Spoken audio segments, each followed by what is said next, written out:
entrando. Yo quisiera comentarles algo. Las preguntas, por favor, para nuestros diferentes ponentes, hacerlas por el chat. Las preguntas al final, Jonathan las hará, porque recordemos que después del doctor Fernando tenemos otro conferencista internacional, el cual estará a las 7:20.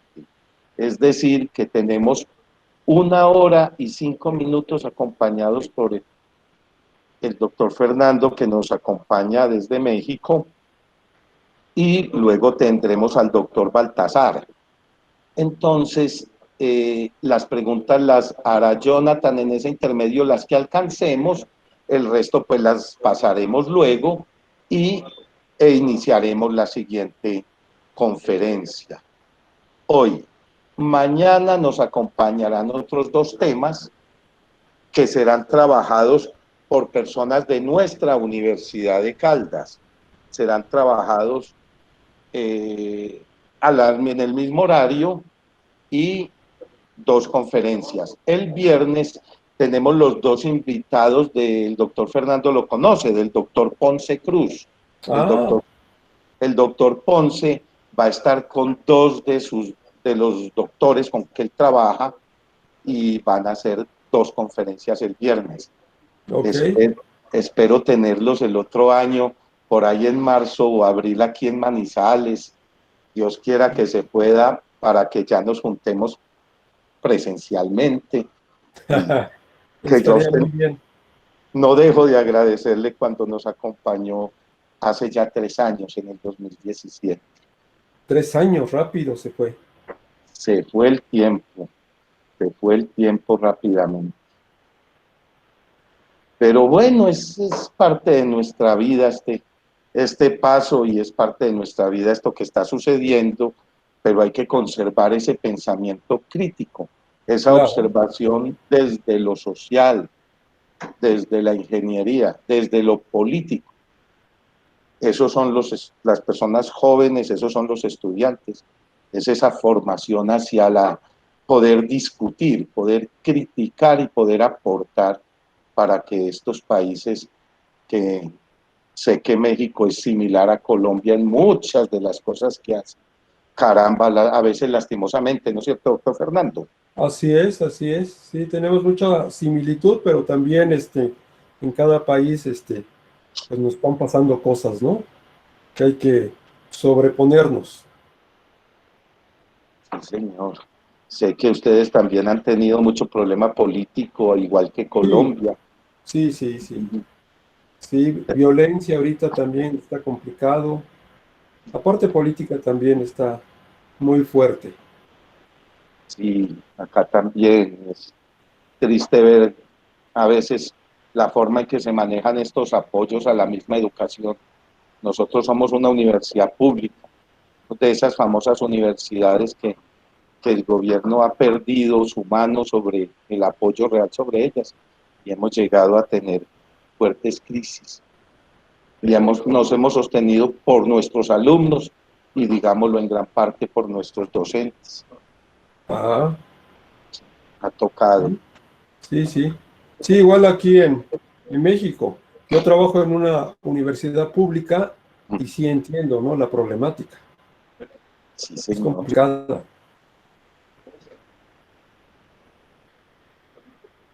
El doctor trabaja en la Benemérita Universidad de Puebla. Así es, Benemérita Universidad Autónoma de Puebla. Autónoma de Puebla. Sí, que ahorita está cerrada, no podemos entrar. Igual estamos en la de Caldas, totalmente cerrada, no podemos entrar. Sí. Vea, un saludo bien especial, el ingeniero Nicolás Toro, el ingeniero líder en la electrónica y en la eléctrica de la Universidad Nacional de Colombia, única universidad colombiana que apareció en la lista de creo que fue de las 500 universidades, Nicolás, del mundo. Muy buenas tardes. Muy buenas tardes. ¿Cómo está? Sí, apareció rankeada en el último, en el último ranking internacional. Incluso subió 6 lugares respecto al año pasado. Muy bueno, muy bueno. Es un orgullo pues para Colombia que la Universidad Nacional, tan querida por todos nosotros y que ha estado, si su merced, doctor Fernando, recuerda, durante el Congreso estuvo de la mano con nosotros en la Claro, sí, sí, gestión del Congreso, el sí, ingeniero sí, lo recuerdo. Nicolás. Sí, Claro, Bueno, un estuvimos, gusto saludarlos, un saludo muy especial para todos los participantes. gracias igualmente. gracias Nicolás. Ya veo que hay más de 100 personas y 118. Hombre, qué dicha, me encanta el doctor Fernando Reyes porque como dicen en este país hay personas que son ya muy reconocidas, sobre todo que se ha arrimado mucho a los programas colombianos a través de sus libros. El libro de Sí, sí, control, estamos el cerca libro... de ustedes, ¿no? Y como siempre he comentado, en cualquier momento apoyando, porque de todos modos somos pueblos hermanos. Tenemos mucha similitud, somos latinos. Sí, sí. Somos de la misma, nacimos de la mismo lado, de las mismas familias. Mi abuelo era mexicano, ¿no? Acuña, Ah, no sí, sabía. Ajá. Mariano, fue mexicano, corrió a Colombia y aquí hizo vida. Sí, Allá se quedó. aquí se quedó, sí, señor. En, los, en 1880, según cuenta mi Caramba. madre. Una Ah, persona muy sí. fuerte, murió de 116 años. Ah, longevo. Fue un longevo, un alcalde de Tunja, hizo vida en Colombia, un mexicano que prosperó aquí. También muy vivo, muy inteligente, muy pensante. La decana Elvira Cristina, ya llegaría. Jonathan, ¿me ayudas que yo no observo mucho Marco, me acaba de escribir que a las 6:20 se conecta porque está saliendo de una reunión. de una reunión? Listo. A Entonces, las 6:20 punto se conecta. ¿qué les parece que si a las 6:15 yo les hago una corta presentación? Porque la mayoría de ustedes no estuvieron en el Congreso Internacional y entonces no conocen al doctor Fernando Reyes que nos acompaña hoy. Yo les presento al doctor Fernando, que la decana nos dé pues un saludo e iniciamos nuestra charla. Por eso dejé esos 10 minuticos de separación para la segunda conferencia. Él nos da el espacio suficiente. Entonces, en cuestión de un minuto, les hago la presentación, les agradezco mucho que estén aquí. Sé que ya vamos en 260 personas. Sé que en 20 minutos, cuando la doctora termine su presentación, y el pastel de pollo, si no se acuerdan, y entonces, es que, doctor, le recuerdo cuando hicimos el congreso que hacíamos el almuerzo, pero siempre que dábamos el refrigerio, Sí, dábamos pastel de pollo, entonces se volvió como tradición. tradicional decir que en nuestras reuniones, en nuestros congresos, damos pastel de pollo, Qué bien, pero qué bien. Qué buena tradición. sí, no, y lo vamos a tener, porque voy a iniciar un poquito con la presentación dando un pelito de historia. ¿Ok? Exactamente el 26 de agosto del 2010 entraron les pido a todos que mantengan apagado el micrófono, ¿ok? Para que no haya interferencia, menos durante la conferencia. Comunicaciones, ingeniería mecatrónica, eso debe ser el Jonathan. Entonces, les cuento que hace exactamente 10 años, hoy, hace 10 años, entró el primer alumno a estudiar ingeniería mecatrónica a la Universidad de Caldas. Hoy estamos celebrando los 10 años de ingeniería mecatrónica de la Universidad de Caldas. Tal vez por eso, hoy puse a una persona que yo me leía, le pedí el favor que nos acompañara, a una persona de la cual yo me leía los libros para construir este programa. Que en algún momento dije, hace 3 años, fue nuestro maestro, nuestro padre en el silencio de otro país, donde él no sabía que nosotros lo estábamos leyendo y lo estábamos conociendo para construir un programa. En esa reunión hace 10 años y 2 meses o más, no más, 11 años, nos reunimos el ingeniero Nicolás Toro, que está aquí con nosotros, con un doctor que se llama Carlos Cortés de la Universidad Autónoma de Manizales. Y nos reunimos los tres a crear este programa, a escribirlo. Lo presentamos al Ministerio de Educación de Colombia, el programa fue aprobado y su base académica en sus competencias laborales fueron los libros de una persona que hoy nos acompaña, fueron los libros del doctor Fernando Reyes. Construimos ese programa, lo presentaron y fue novedoso, era el 6º programa de ingeniería mecatrónica de Colombia. Fue novedoso en ese momento y fue aceptado inmediatamente por el Ministerio de Educación sin ninguna glosa en su parte académica y de competencias de trabajo. Eso para nosotros fue una alegría tremenda que nos llevó a que fuera aprobado en el 2010 y a mitad de año arrancara a ofertarse. Pensábamos que la oferta iba a ser, la aceptación no iba a ser mucha, por lo que alcanzamos a presentárselo al medio durante 2 meses.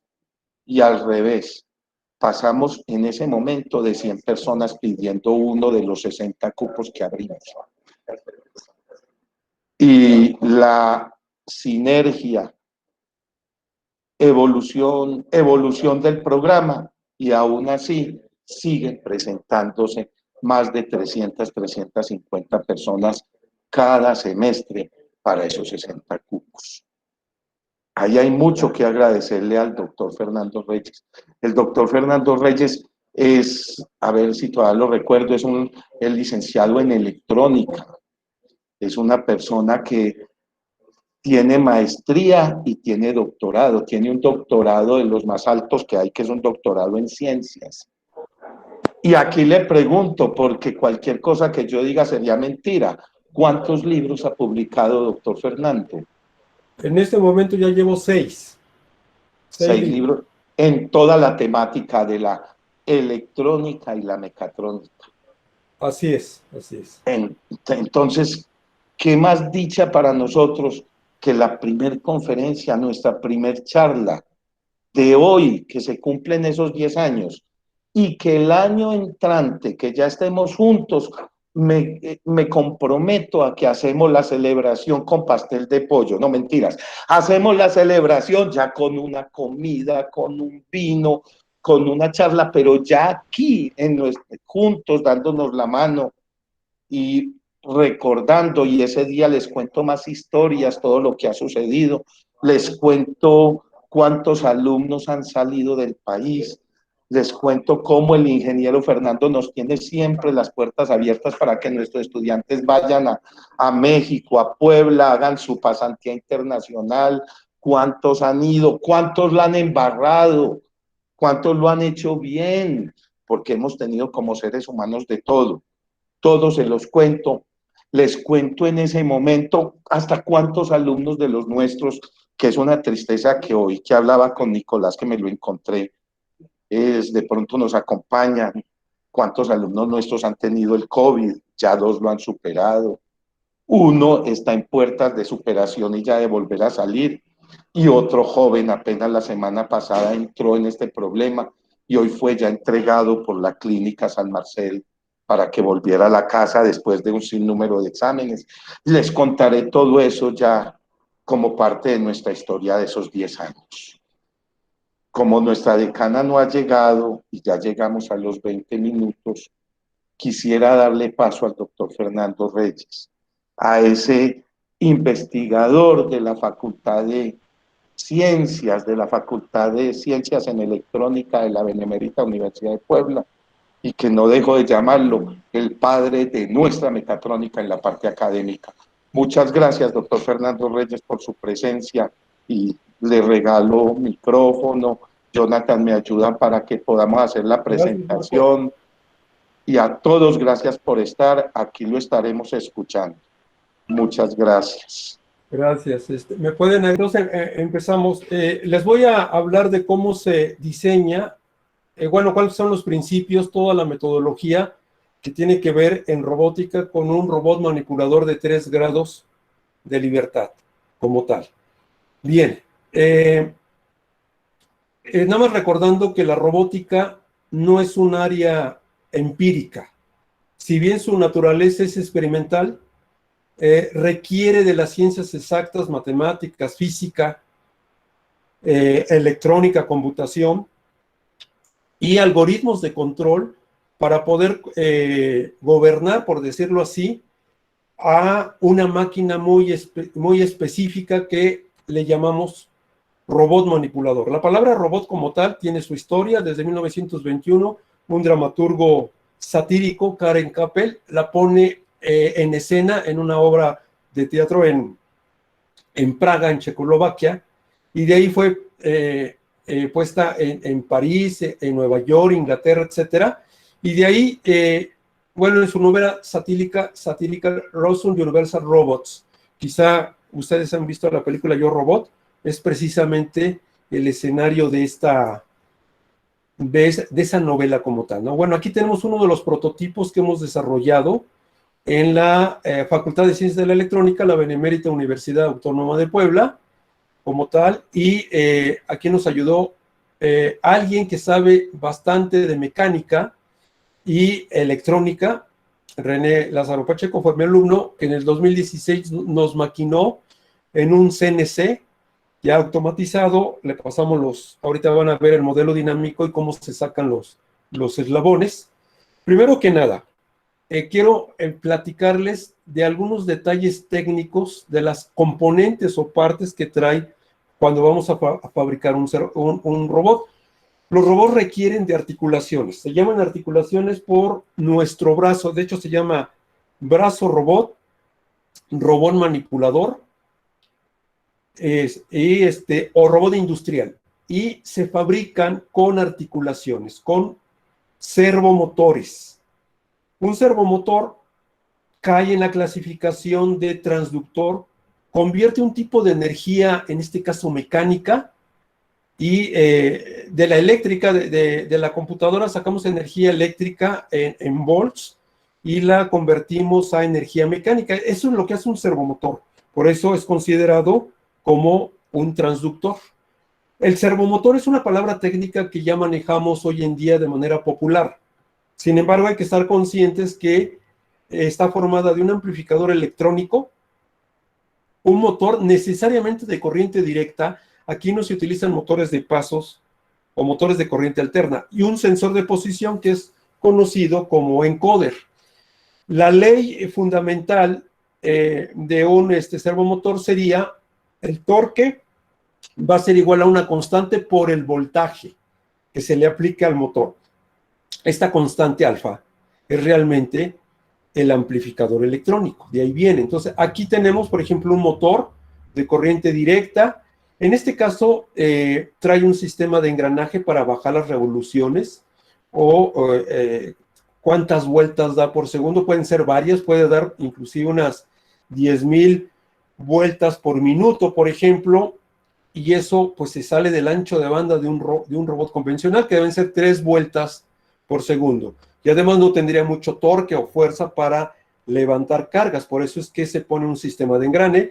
Para que se den idea, estos gabinetes sería la electrónica, son microprocesadores Digital Signal Processor, DSP, los que se utilizan. Acá tenemos otro tipo de motor, que inclusive ya a nivel industrial son motores trifásicos.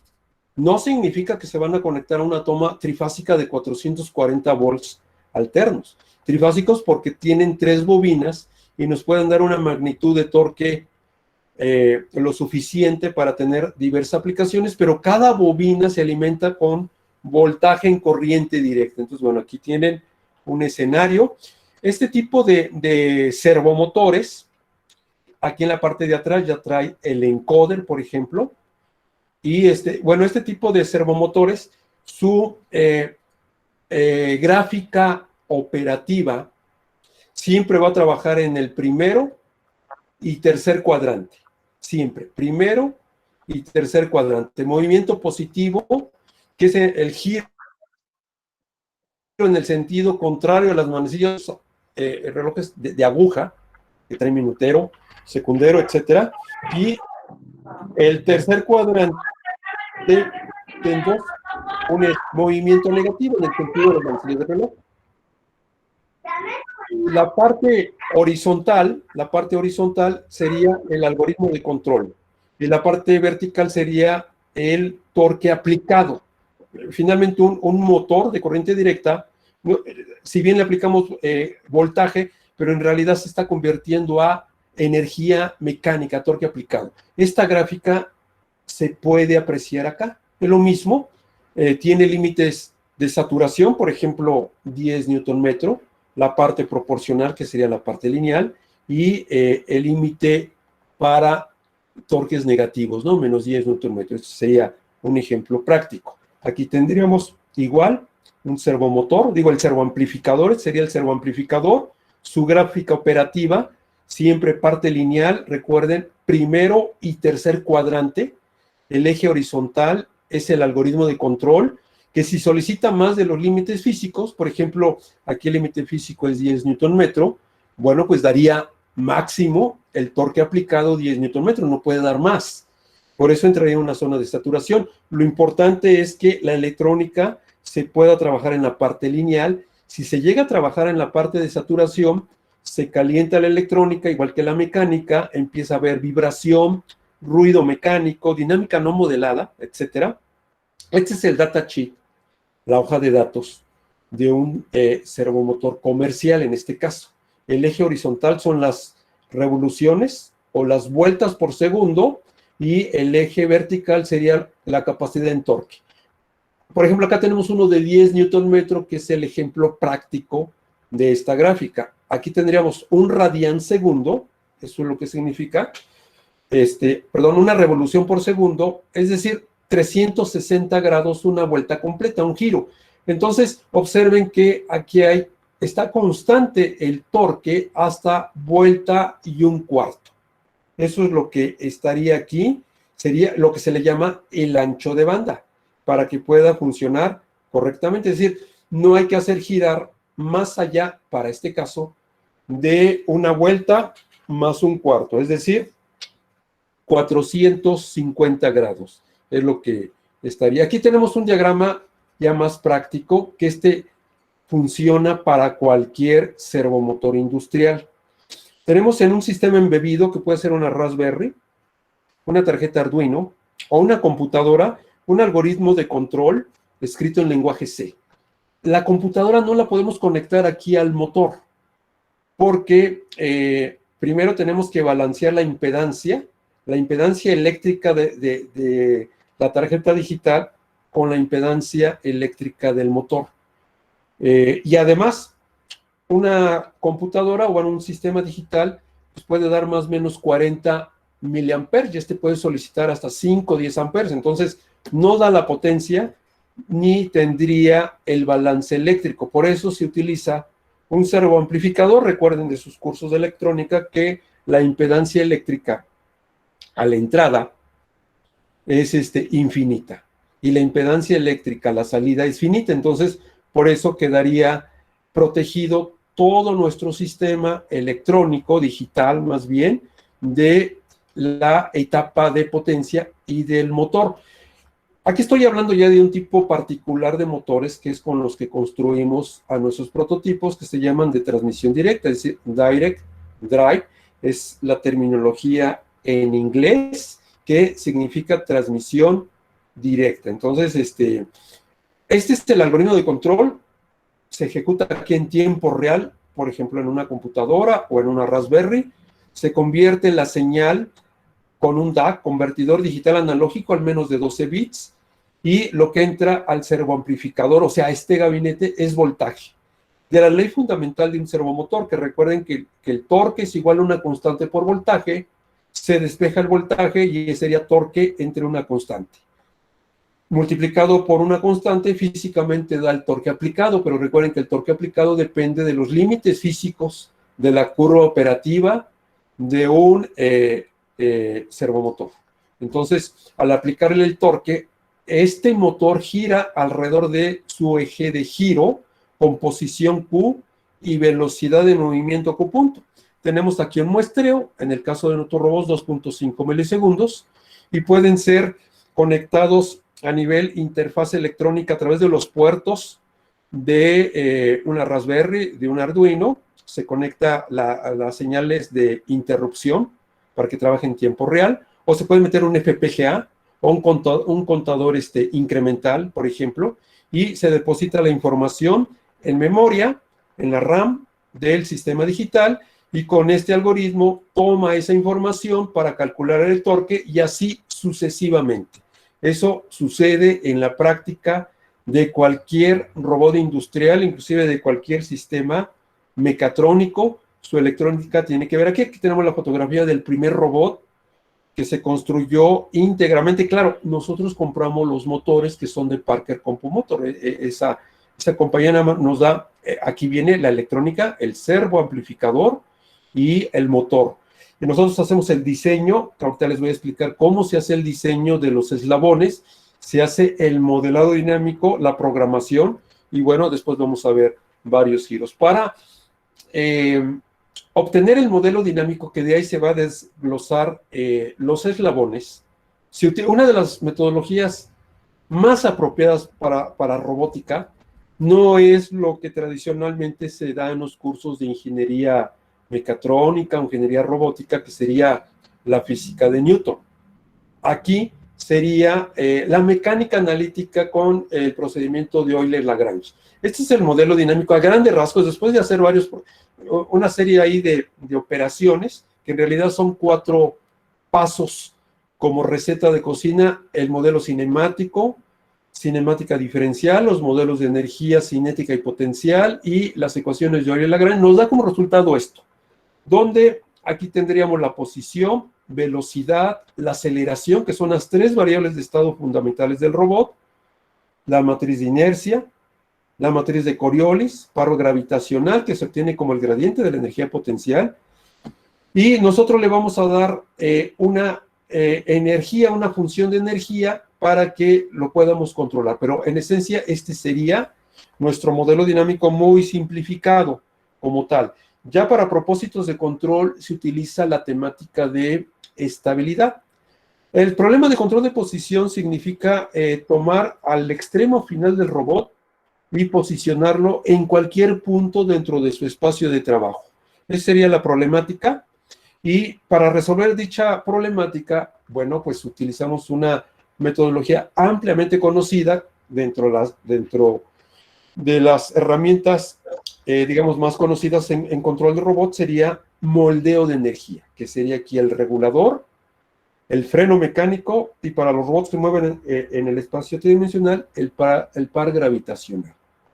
Bueno, entonces la energía que se le aplica al robot está compuesta de su energía cinética y una energía potencial de diseño, cuyo gradiente da el control como tal.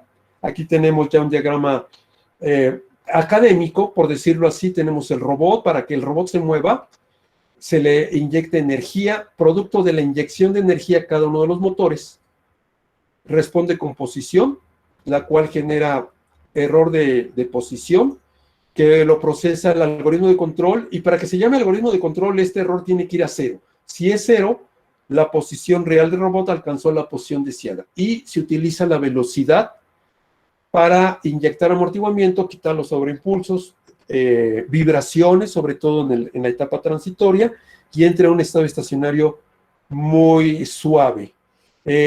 Claro, en la literatura da a entender que el algoritmo de control, lo que le llamamos la consola de control, va directamente aquí al robot. Más bien, hay un servoamplificador, ¿no?, que convierte la energía del algoritmo de control la convierte en energía aplicada para que el robot se pueda mover. Bueno, uno de los algoritmos que se puede utilizar para controlar cualquier prototipo robótico, desde un industrial o alguno que ustedes quieran utilizar, es este algoritmo hiperbólico. Por sí solas, las funciones hiperbólicas tienen un comportamiento exponencial muy fuerte, pero si se manejan de manera combinada, entonces nos va a dar un perfil como este, perdón, un perfil como este que va a dar saturado, es decir, a pesar de que el error crezca bastante, nos da un valor unitario, 1 o -1, y tiene una parte lineal y una parte de saturación. Observen que funciona de una forma parecida al comportamiento de cualquier amplificador electrónico de los robots. Esta es una familia infinita de esquemas de control, porque por cada exponente, que es un entero positivo, m puede valer 1, 2, 3, hasta infinito, por eso me da una familia enorme. Entonces, no importa el valor de m, esta respuesta está entre más menos 1 y multiplicado por kp, que es la ganancia proporcional, la sintonizamos menor a los límites físicos del servoamplificador, y entonces esto responde de manera de alto desempeño. Aquí tendría su amortiguador o su freno mecánico y compensación de gravedad como tal. Entonces, bueno, este es el comportamiento. El análisis de estabilidad, bueno, eso en su momento, los que estén interesados, les puedo dar todos los detalles para que ustedes diseñen sus algoritmos de control con la teoría de estabilidad de Lyapunov, y con eso tendrían la garantía que en la práctica este esquema va a funcionar. Antes de implementarlo, mejor dicho, en un robot, hay que hacer simulaciones. Esta sería la energía aplicada al robot para que se pueda mover, empleando la teoría de Lyapunov. Bueno, ahora sí ya vamos a ver los aspectos prácticos del robot. Aquí vienen, cuando se diseña un robot, pues viene la masa de los eslabones, su longitud, inercia de cada eslabón, la inercia de los rotores, del propio eslabón también. La inercia del eslabón contribuye. Recuerden que la inercia significa la distribución de masa en el volumen que ocupan, en este caso, las barras de aluminio, los centros de masa, coeficiente de fricción viscosa y de Coulomb, para las tres articulaciones, porque es de 3 grados de libertad, son 3 motores: base, hombro y codo, para cada una de estas.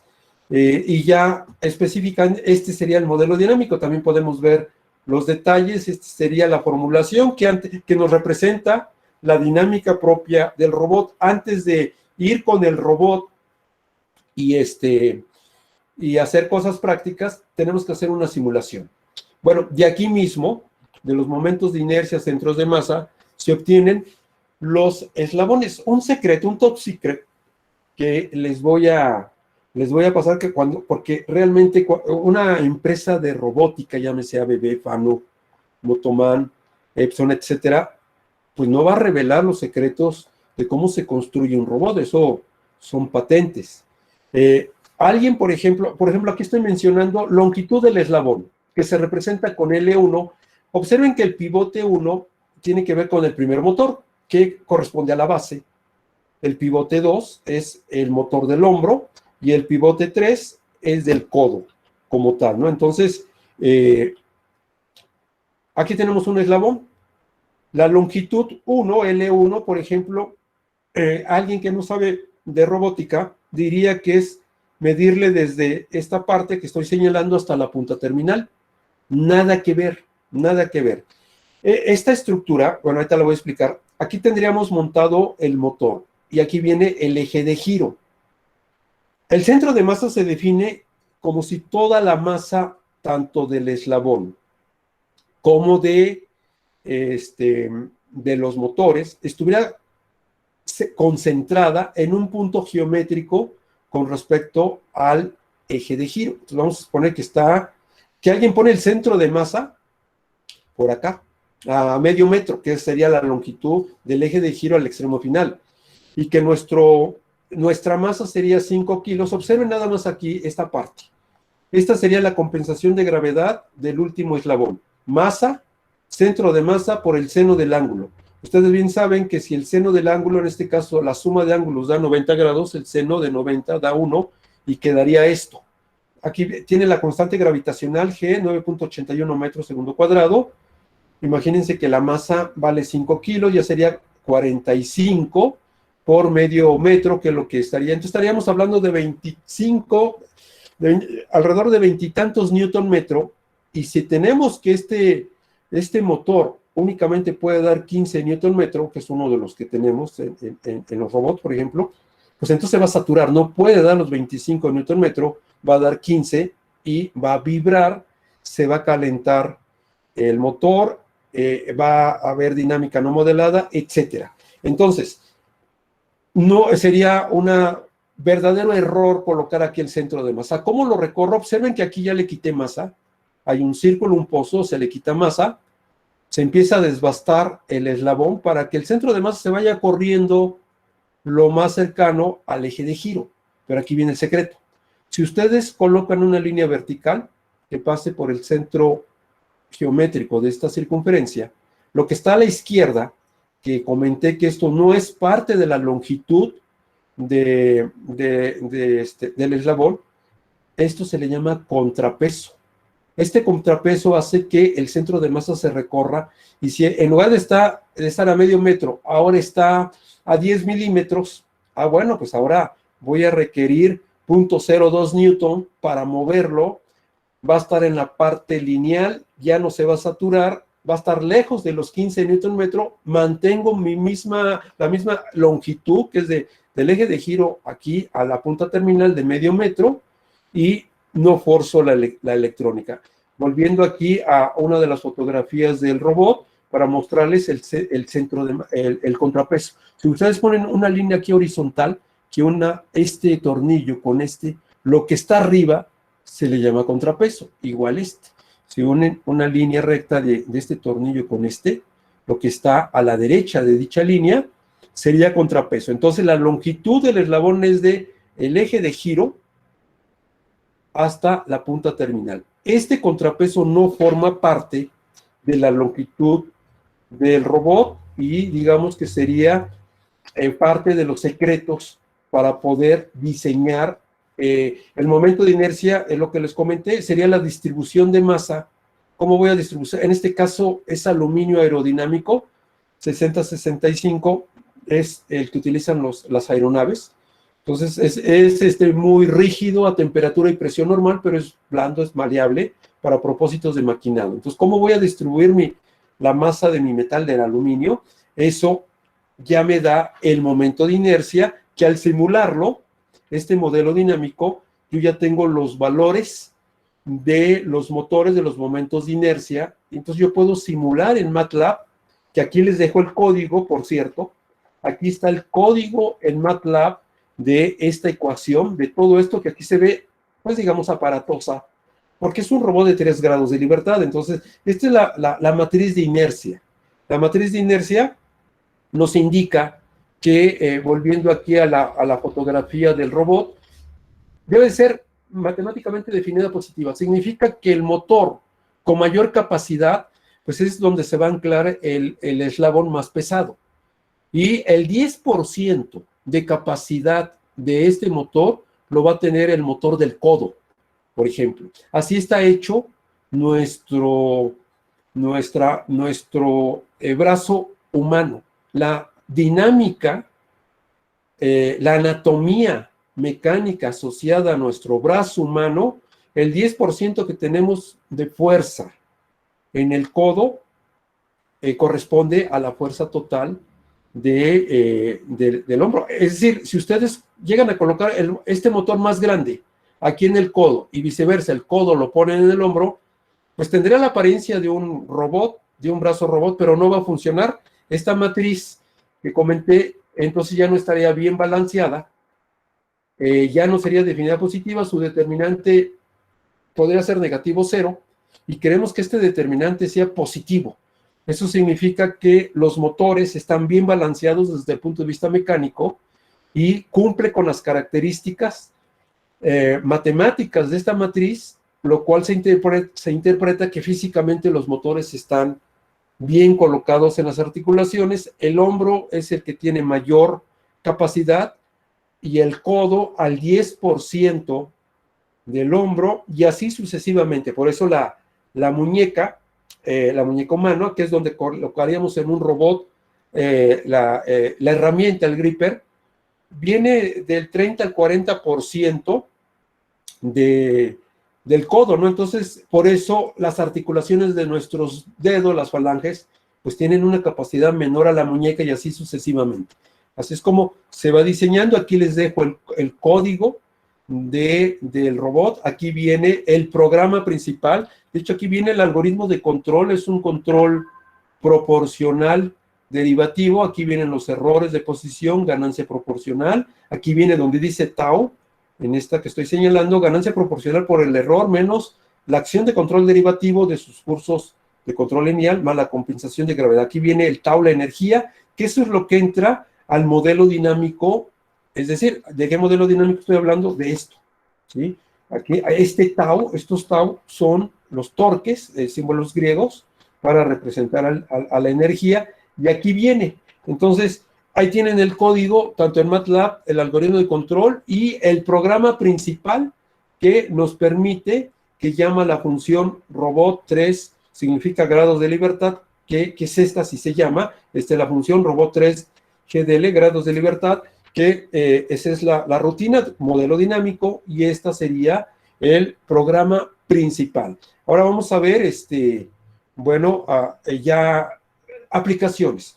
Teniendo ya, aquí se va el contrapeso de este robot como tal. Aquí tendrían el contrapeso al poner una línea. Observen, esto de aquí para colocar correctamente el centro de masa. La aplicación es que con el gripper tome un vaso y lo suelte de un punto A un punto B. Y se abre el gripper, etcétera, y esa sería una aplicación que le podemos llamar traslado de objetos. Traslado de objetos. Aquí tenemos la comparación de un robot industrial, un pano que tenemos, y podemos hacer la misma aplicación teleoperado, inclusive ya está programado automáticamente, tiene el mismo herramienta de pintura. Aquí tenemos la compresora y está haciendo exactamente la misma aplicación en la misma banda de transportadora, ¿no? Entonces, observen que el robot se puede, el nuestro, aquí el prototipo, puede flotar en el espacio porque tiene la compensación de gravedad. Bueno, pues ya, es un robot Fanuc como tal que tendríamos ahí para propósitos de aplicación. Vamos a ver otro video. Aquí voy a dejar el volumen. ¿Puedes comer la galleta? Sí, la agarro. Y observen cómo se llama teleoperación. Aquí es darle de comer a una persona, bueno, en este caso es una alumna, y se entrenó el robot para eso. Aquí también está entrenando no, es que ya estaba más atrás con el brazo el usuario, lo pone horizontal y hace que pueda seguirlo como tal, ¿no? Entonces se le llama teleoperación maestro-esclavo como tal. Entonces ahí tienen esa parte. Acá tenemos otra aplicación. Esta es una unidad áptica. Es un pequeño robot ahí tipo lápiz que tiene, y como lo vaya moviendo, maestro esclavo como tal. Con esta misma unidad áptica se controló al robot para que hiciera esta aplicación de pintado. La aplicación que veíamos en el video anterior, bueno, pues hizo, aquí viene, ahí está la teleoperación. Aquí únicamente lo está moviendo, ¿no? Para ver cómo responde el robot, pero aquí ya le está dando una aplicación. Esto significa que un usuario puede estar a distancia y el robot puede estar manipulando material radioactivo o hacer procesos de pintura que, como ustedes saben, son nocivos a la salud porque desprenden partículas de plomo. Claro, aquí el proceso de pintura pues es muy simple, ¿no? Pero ya en un proceso industrial no podría estar operando una persona cerca a dicho proceso porque en 6 meses podría adquirir cáncer de pulmón, por ejemplo. Esto lo que me refiero que aquí flota, ¿no? Porque no se cae. Está pesando este eslabón, que es del hombro, alrededor de unos 20 kilos y 2 kilos es más pequeño el del codo. Entonces, tiene compensación para que se mueva en un compensación de fenómeno físico de gravedad. Por eso el robot se mueve en un ambiente de antigravidez o cero gravedad, como tal, ¿no? Por la dinámica que tiene. Vamos a ver aquí otro. Aquí son tesis de licenciatura en este caso. Aquí ya fue entrenado el robot para que le diera de comer al alumno que quiso poner en práctica su algoritmo de control para mejorar la vida, ¿no?, de una persona. Entonces lo que puede hacer la robótica por nosotros. Nos puede asistir que por accidente, por alguna enfermedad, la persona ya no se puede mover y el robot puede ayudarnos en varios escenarios, ¿no? Acá tenemos cómo se entrena precisamente el robot. Está entrenado primero a mano y lo tiene que poner acá antes de que el alumno. Hoy pues ya se puede teleoperar, ¿no? Aquí fue entrenado burdamente con la mano y ya el alumno pues ahí ya está repitiendo con él esa parte, ¿no? Entonces, este fue el caso de entrenamiento como tal. Este tipo de robots que vamos a ver ya son controlados todo con Arduino. Vamos a ver cómo el usuario, nuestro tesista de maestría, lo toma con la mano y luego lo reproduce aquí tal cual, ¿no? Entonces, este es otro tipo de enseñanza al robot que lo va guiando así, literalmente de la mano, le está diciendo toda la trayectoria que debe de hacer y aquí el robot lo realiza tal cual.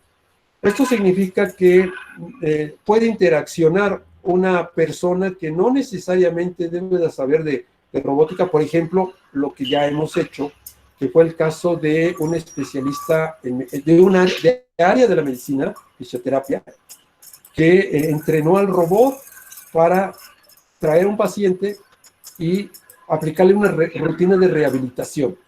¿Qué es lo que sucedió o por qué no lo seguimos haciendo en fisioterapia?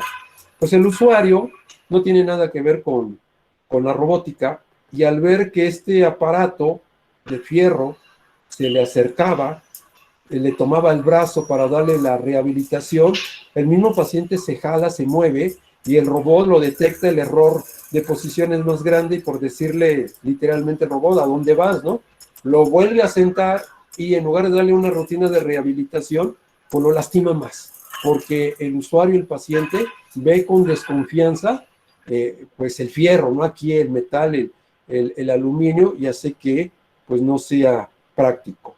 Bueno, ya para aspectos de ir cerrando esta plática, comentaba al inicio con Marco, que bueno, ya llevo 6 libros del área de robótica. El primero, evidentemente, el que quizá conozcan más, hay en la Universidad de Caldas en sus cursos de mecatrónica y robótica. Este fue el primero que lo escribí en el año 2011, robótica, y que básicamente tiene el modelado dinámico y los algoritmos de control que presenté al inicio.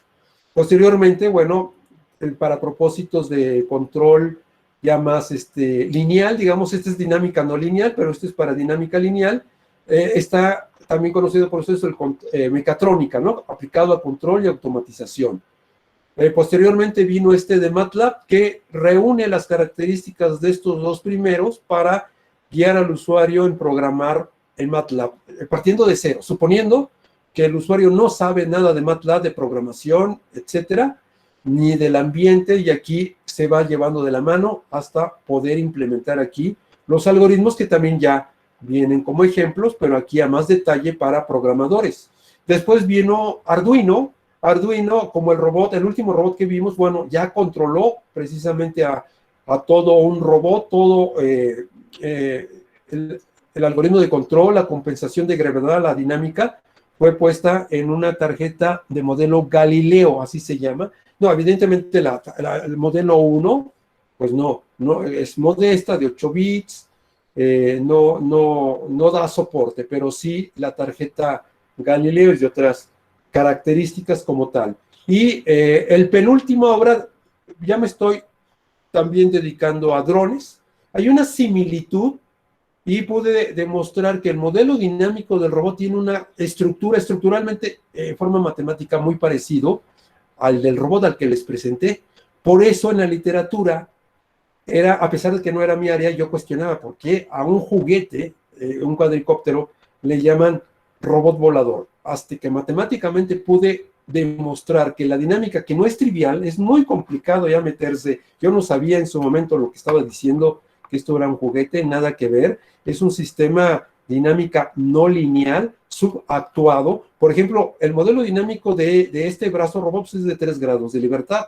Para que se den una idea, el modelo dinámico de este sistema, de este cuadricóptero, es de dimensión 21. Este es dimensión 3, dimensión 21. Es muy complicado. También están los programas para simularse el dron en MATLAB. Hay el diseño de algoritmos de control para este cuadricóptero, y lo escribí, salió al público el año pasado, en el 2019, por ahí de noviembre, ya salió de la imprenta de 2019, viene cinemática, dinámica y control de un cuadricóptero. Los drones, bueno, hay varias clasificaciones, cuadricópteros porque utiliza 4 rotores y se explica el funcionamiento de este fantástico aparato que me gustó mucho al área, y bueno, estoy trabajando también en drones, ¿no?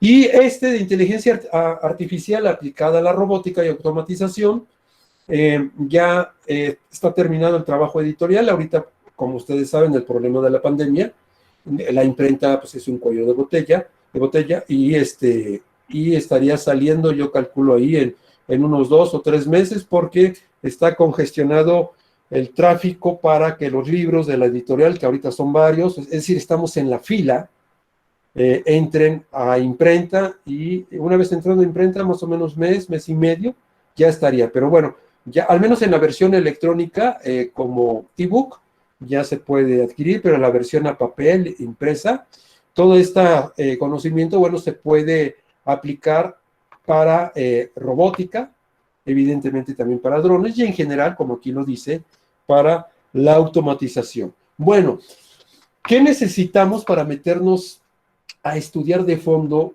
esta área, llámese robótica, que es una área hermana de la mecatrónica como tal?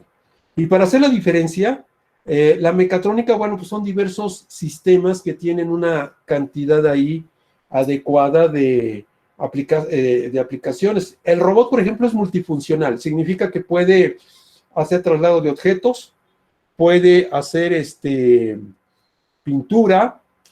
Actualmente sabemos que los robots están en quirófanos robotizados. El estado del arte de esto pues, es el robot Da Vinci. Y, por ejemplo, un sistema mecatrónico tiene más limitados o es más especializado en aplicación. Por ejemplo, una lavadora, un aparato electrodoméstico lava en varias modalidades, automático, manual, fusi, etcétera, pero su actividad sustancial es lavar ropa. Entonces, un sistema mecatrónico hace una función muy especializada, lo hace muy bien, y el robot hace otro tipo de aplicaciones parecidas a nuestro brazo humano como tal, ¿no? Pero se llama brazo robot. ¿Qué necesitamos saber de la robótica? Bueno, un poco de matemáticas como tal. Aprovechen a sus profesores de trigonometría, geometría, álgebra, cálculo diferencial integral, física, evidentemente ya vieron, ya platiqué un poquito de los fenómenos físicos que vienen aquí en la cinemática, y que esto nos da origen a la dinámica. Cinemática es parte de la física que estudia el movimiento de un robot sin tomar en cuenta las fuerzas que lo producen, y aquí sí las toma en cuenta. Es decir, viene aquí adentro el algoritmo de control que inyecta energía, y eso es lo que provoca el movimiento debido a ese esquema de control. Sistemas dinámicos no lineales, pues hay que entrarle a la programación, tanto el lenguaje C, C++, Java, MATLAB, por supuesto, tener conocimientos de electrónica, sistemas mecánicos, manejar algún tipo de editores de sólido como AutoCAD, SolidWorks, CATIA, control automático, esquemas de control como el PD, PID, ya para aplicaciones más sofisticadas, procesamiento de imágenes, cuidar nuestro idioma, que no se llama lengua española, se llama lengua castellana, entonces hay que estarla cuidando como tal. Y bueno, la robótica se interconecta con otras áreas del conocimiento, bioingeniería, biomecatrónica, biorrobótica, prótesis, biónica, realidad virtual, etcétera, etcétera, ¿no? Entonces, ya como conclusiones, en México tenemos un Consejo Nacional de Ciencia y Tecnología, cuyas siglas se conocen como CONACYT, que inclusive beca, da dinero a alumnos, no solo colombianos, peruanos, argentinos, latinos en general, que quieran estudiar en México una maestría o un doctorado, evidentemente. Ya tenemos varios alumnos cubanos, por ejemplo, que tienen su beca de CONACYT, y algunos se quedan en México para continuar su doctorado, ya terminaron perfectamente sus estudios de maestría. Y bueno, la robótica tiene un gran impacto en la industria. En la industria, bueno, pues las aplicaciones son vastas, bastante tipo de aplicaciones hay. En investigación y se diga, y uniendo la aplicación que hay en la industria con la investigación, el impacto que tiene en la sociedad, como mejorarle la calidad de vida, bueno, pues es muy bueno. Ya había hablado de los quirófanos robotizados, asistencia personalizada. Es un área clave y estratégica, no solo para México, también para Colombia y para cualquier país latinoamericano. Todos platicaba con Marco, que bueno, como países latinoamericanos somos países hermanos, no solo el idioma compartimos, muchas costumbres, historia como tal, y evidentemente ciencia y tecnología, desarrollo tecnológico y teoría como tal, ¿no? En México, al menos, lo que ustedes le llaman departamentos, allá le llamamos estados, todas las entidades federativas, o sea, los estados, tienen una línea de investigación en robótica, ya sea en una universidad estatal, una universidad pública o privada, también hay centros de investigación, que siempre de manera ya específica, la robótica está presente en todos los ámbitos como tal. Y al igual que Colombia, México, pues requiere formación de recursos humanos especializados en esta área muy importante que es la robótica. Bueno, así a grandes rasgos he comentado esta pequeña charla, y si tienen algunas dudas, adelante. Muchas gracias por su atención. Muchas gracias, doctor. Muy formal. Jonathan podría empezar entonces con algunas preguntas que observamos acá. Jonathan. Sí, Marco. Y tengo una que me mandaron, fue, digamos que por el interno. Ok. Me preguntan que bajo qué otras plataformas y bajo qué otro software de código abierto se puede trabajar en robótica. Bien. Aunque específicamente no es un código abierto MATLAB, puesto que es de licencia, hay que pagar una fuerte cantidad por la licencia de MATLAB. Tenemos trabajos hechos con MATLAB, pero también se puede hacer en Linux, que hay varias licencias gratuitas, programarlo en lenguaje C y hacer ya, ahora sí que el usuario, un ambiente gráfico para poder comunicar, porque realmente lo único que se requiere es el protocolo que lo define el usuario de señales de entrada y salida de la tarjeta embebida o digital hacia el servoamplificador. El servoamplificador, se me olvidó comentar, trae una interfaz, una serie de puertos digitales, entrada-salida, para establecer la comunicación. De ahí yo puedo leer el encoder y puedo enviar una señal analógica, porque tiene convertidores analógico digital de 12 bits, que ya los procesa la electrónica interna del servoamplificador. Pero pueden utilizar Raspberry, Arduino, como comentan ahí en el chat, sí, de Galileo, por ejemplo, que es una de las tarjetas más elaboradas del área de Arduino, pero una Raspberry tiene un poder de cómputo superior, muy superior, aunque el precio, bueno, pues es más complejo. O cualquier otra tarjeta que maneje el lenguaje C y que tenga ahí puertos input-output, se programan y para establecer la comunicación con el servoamplificador. También hay trabajos hechos en Python, pero en Linux, por ejemplo, es factible, es de licencia y software abierto, y con eso se podría realizar la interfaz, el control y diversas aplicaciones con el robot. Claro, se me olvidaba mencionar el Shilab, que también es un entorno, al igual que Octava, parecido, entre comillas, a MATLAB, son de licencia abierta, se pueden descargar de manera muy específica, y entonces puede el usuario utilizarlo, aquí le pongo, así se llama Shilab, y también Octava.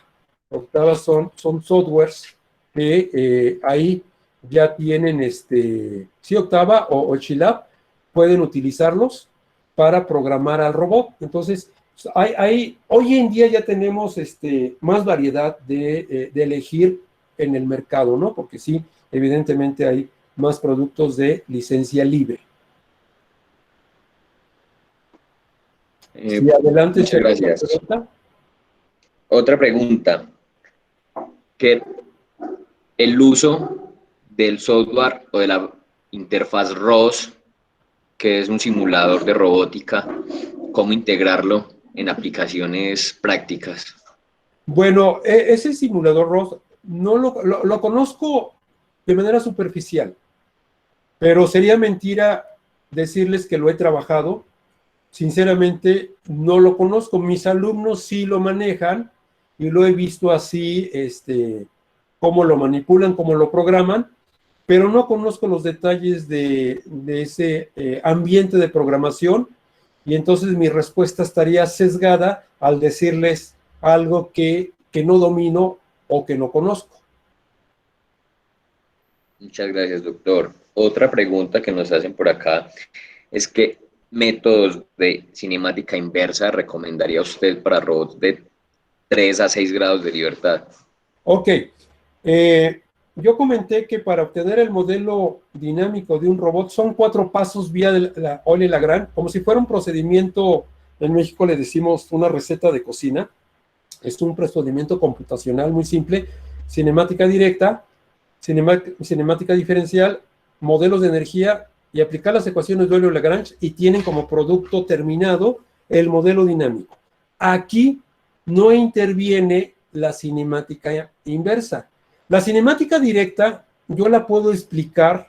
Bueno, yo no sé ustedes, pero yo no hablo mandarín. Si yo me quisiera platicar con un chino, pues necesito de un intérprete. Ese es el papel que realiza la cinemática directa. Convierte las coordenadas natales del robot, que son los ángulos, por eso le llamamos coordenadas articulares, las convierte a coordenadas cartesianas.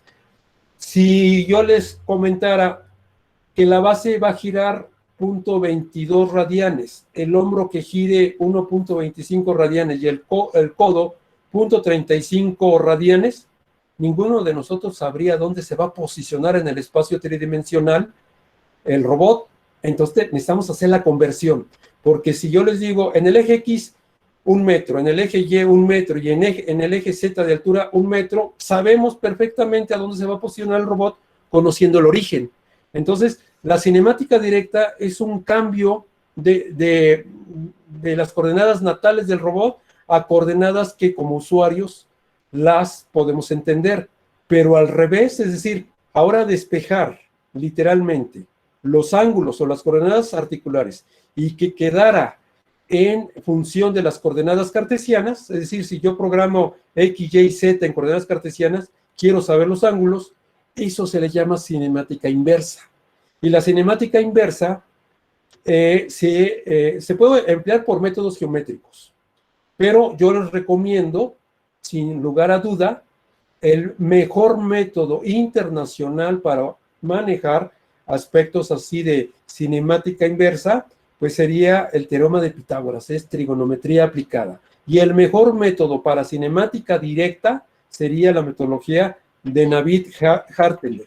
Esa viene también en los libros que pongo. También, si quieren, les puedo pasar el software que desarrollé para de Navid Hartenberg, y es una metodología muy simple, y no importa el número de grados de libertad del robot, aún siendo muy complicados, con de Navid Hartenberg es relativamente fácil obtener la cinemática directa, más no la inversa. La inversa sí tenemos que aplicar métodos geométricos, aplicar Pitágoras, e ir obteniendo los ángulos en función de las coordenadas cartesianas.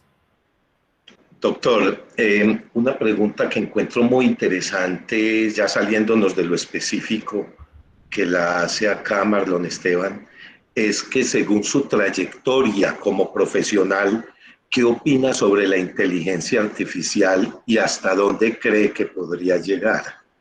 Bueno, la inteligencia artificial es hoy en día es una de las áreas más importantes a nivel internacional en aspectos de investigación científica y desarrollo tecnológico. Particularmente, la inteligencia artificial viene a darle al robot de un escenario mucho más robusto que puede funcionar de manera autónoma, o sea, puede decidir en base a algoritmos de inteligencia artificial determinadas acciones para moverse de manera inteligente.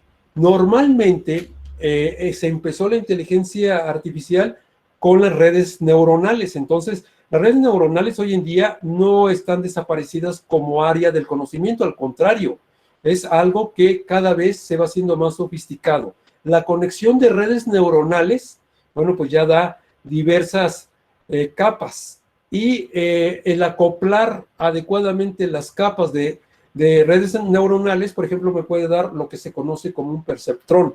Ya son técnicas un poco más depuradas. Eso es por un lado, pero por otro lado yo puedo proponer un algoritmo de inteligencia artificial en base, por ejemplo, a gradientes o a derivadas parciales que me vayan siguiendo, ya como dice, la trayectoria de un robot, por dónde se va la pendiente, si hace mínima o si hace máxima, y tratar de optimizar esa trayectoria en base a esquemas de normalizar errores euclidianos, por ejemplo, que es la norma euclidiana de los vectores. Si se llega a minimizar con técnicas de gradientes, es decir, de derivadas parciales, por ejemplo, eso ya me hace la componente de un algoritmo básico de inteligencia artificial. Pero en resumen, la inteligencia artificial hoy en día pues está pegada al robot porque lo hace responder al robot de manera inteligente. Claro, no es una inteligencia todavía competitiva con el ser humano.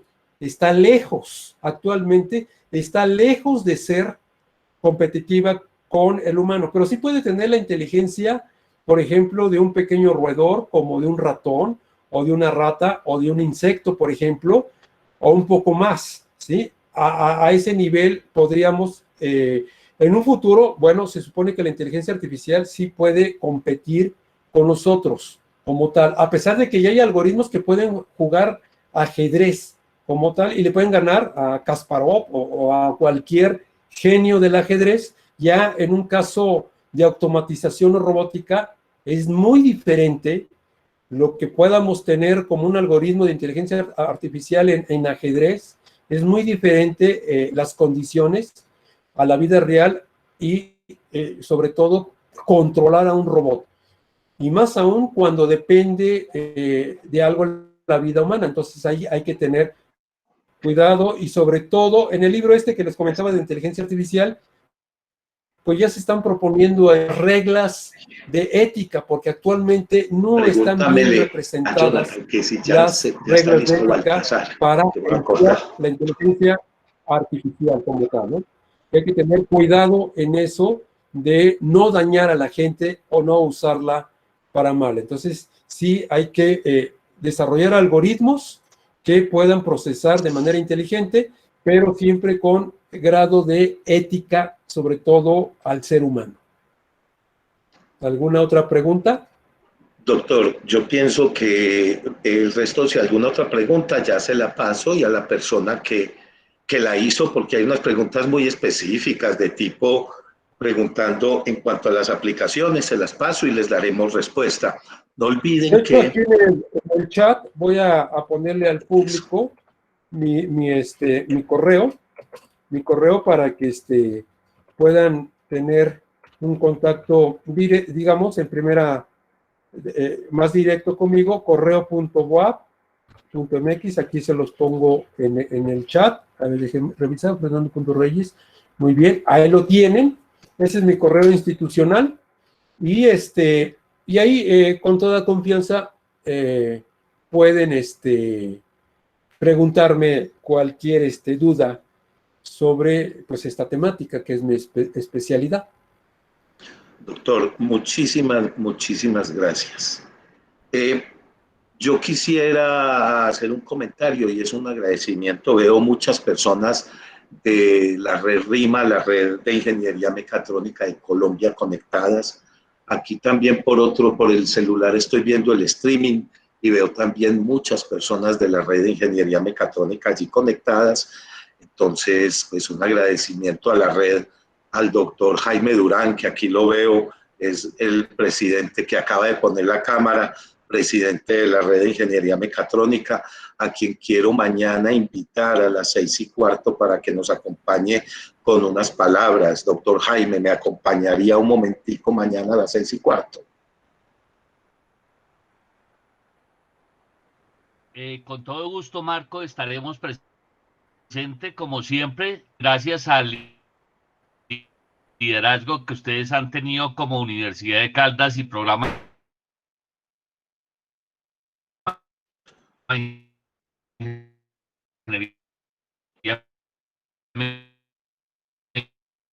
Doctor Jaime tiene el sonido muy regular. Mañana a las 6:15. ¿Aló? Tiene el sonido muy regular, se está cayendo la señal, pero espero que Sí, mañana estaré la ensayamos. Bueno, muchas gracias, doctor Durán. Sí. Bueno, con todo gusto. Muchas gracias. Él es el presidente, el director de la red de ingeniería mecatrónica de Colombia, donde se conjugan, doctor Reyes, se conjugan los 20 programas de ingeniería mecatrónica y los programas de ingeniería en control y automatización industrial a nivel profesional en Colombia. Entonces, doctor Fernando, un abrazo grandísimo, muchísimas gracias. Yo sé que nos vamos a estar comunicando esta semana y téngalo por seguro que esta conferencia no solo será mandada a quienes la piden por su correo para que la vean, sino que le vamos a hacer una o dos presentaciones en un horario de la mañana y de la tarde para aquellas personas que la quieran ver. Un abrazo muy grande y nuevamente muchas gracias desde la Universidad de Caldas. Ustedes, un amigo y un compañero más de nuestra universidad y de nuestro programa. Muchas gracias, doctor Fernando. Muchas gracias, Marco, por la invitación. También gracias a Víctor, también que estuvo pendiente para que estuviera con ustedes. Y debo de reconocer pues en ti, Marco, que tienes una visión muy amplia para los aspectos de la mecatrónica y que cada vez están formando muy bien a sus alumnos como tal. Y eso se debe, pues en gran medida, a la calidad de profesores que has sabido aglutinarlos, formarlos. Tienes un cuerpo académico muy bueno y combinado con la visión en ciencia y tecnología, en tu papel de director, pues es muy bueno y espero que pase lo de la pandemia para que nos podamos ver presencialmente. Muchas gracias a todos y quedo ahí en espera de cualquier solicitud que requieran. Muchas gracias. Muchas gracias, doctor Reyes. Hasta luego, gracias. Muchas gracias, doctor Reyes. Un abrazo. Bueno, Gracias. pregunto algo a todos ustedes, además de muchas gracias por estar con nosotros, a todos los estudiantes. Hay muchos por el streaming y hay otros acá presentes. Pregunto, Jonathan, el doctor Germán Baltasar está con nosotros en este momento, por favor. Sí, Marco. Yo que ya estaba conectado, era también presenciando pues la conferencia del doctor Reyes, pero yo creo que ya se comunica acá con nosotros. Muchas gracias. Quiero saludar al doctor Baltasar. Qué bueno que me contestara para que podamos empezar la intervención.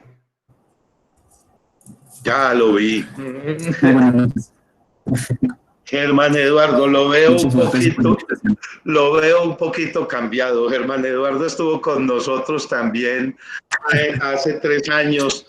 Voy a contar algo, es de esos ingenieros diferentes. Es ingeniero en telecomunicaciones y electrónica, pero yo recuerdo su gran interés es por esa mecatrónica de aplicación social. Nunca olvidaremos la conferencia sobre todo ese trabajo. Yo lo llamaría biomédico, lo llamaría un trabajo hacia el bienestar de las personas, hacia donde se enlaza la mecatrónica con la medicina, donde el doctorado en ciencias que está haciendo lo está llevando hacia allá en todos los desarrollos y en todo, pues que ya lo termina, que es todos sus desarrollos médicos. Y esa fue una de las conferencias que más impactó, porque recuerdo mucho que juntaba la inteligencia artificial y la parte médica. Yo quisiera dejarlos a partir de este momento con el doctor Baltasar, muchas gracias y también espero tenerlo nuevamente en Colombia como fue hace 3 años y tenerlo para esa un poquito aplazada celebración de los 10 años que si Dios quiere la haremos con mucha fuerza cuando esta pandemia pase. Doctor Baltasar, muchas gracias por acompañarnos. Espero no tengamos problema con la transmisión y Dios quiera, Jonathan, los